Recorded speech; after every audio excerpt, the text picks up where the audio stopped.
আমি চাই যে গেটম্যানের ভুলে এতগুলো ফুলের মতো শিশুর প্রাণ চলে গেল, তার যেন চরমতম শাস্তি হয়। এত বড় ঘটনায় আমাদের তো চোখের জল ফেলা ছাড়া আর কোনো উপায় নেই। আজ বহরমপুরের গোবিন্দপুর রেলগেট পরিদর্শনে গিয়েছিলেন মুখ্যমন্ত্রী শুভেন্দু অধিকারী। সেখানেই তিনি কথা বলেন। এই ঘটনাটা এড়ানো যেত।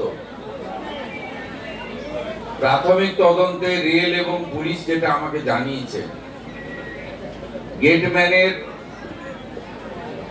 যে দায়িত্ব জ্ঞানহীনতার কাজ, আমি এই রাজ্যের পুলিশ মন্ত্রীও বটে, আমি আপনাদের কথা দিয়ে যাচ্ছি, ওই গেটম্যান তার চূড়ান্ত শাস্তি হবে।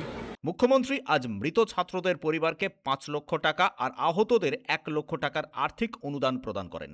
দুর্ঘটনায় মৃত এক ছাত্রীর মা জানালেন, মেয়ের মুখের দিকে তাকিয়েছিলেন, পড়াশোনা শেষ করে সে সংসারের হাল ধরবে, কিন্তু তার হলো না। হ্যাঁ, আমার মেয়ে বড় হয়ে অনেক কিছু করতে পারতো, কিন্তু তার কিছুই হলো না। আমার একটাই আশা, আমি যেন একটা ছোটখাটো একটা আমাকে চাকরিও দেয়। আমার এই মেয়েটাকে মানুষ করতে হবে, আমাকে পড়াশোনা করাতে হবে। আমার স্বামীর কোনো ইনকাম নাই, আর ওই গেটম্যানের আমি শাস্তি চাই। মুখ্যমন্ত্রী শুভেন্দু অধিকারী জানান, সরকার পরিবারগুলোর পাশে সবসময় থাকার চেষ্টা করবে। একই সঙ্গে প্রতিবেশীদের উদ্দেশ্য করে শুভেন্দু বলেন, আপনারাও ওদের পাশে থাকুন। উপরওয়ালা, ভগবান, ঈশ্বর যে যেভাবেই ভাবেন না কেন, এই পরিবারগুলোকে শক্তি দিক, তারা যাতে এই শোক কাটিয়ে উঠতে পারে। এবং পরিবারগুলো প্রত্যেকে, আমি দেখুন, প্রচারের জন্য আমি করি না কাজ।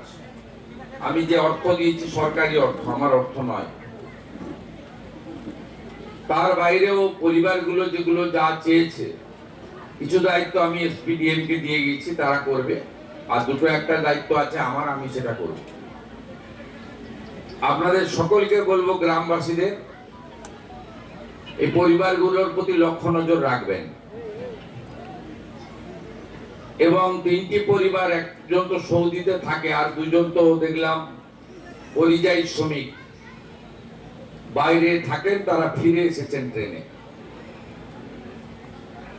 এই পরিবারগুলো যাতে কোনোভাবে একাকিত্ব ফিল না করে, আমাদের সকলের দায়িত্ব। যেমন পুলিশ প্রশাসনও লক্ষ্য রাখবে, আমিও নজর রাখবো, এই জেলা থেকে মন্ত্রী গৌরীশঙ্কর ঘোষ তিনিও নজর রাখবেন। তেমনি আপনারা সকলে এই পরিবারগুলোর প্রতি নজর রাখবেন, এটুকু আমি প্রার্থনা করি।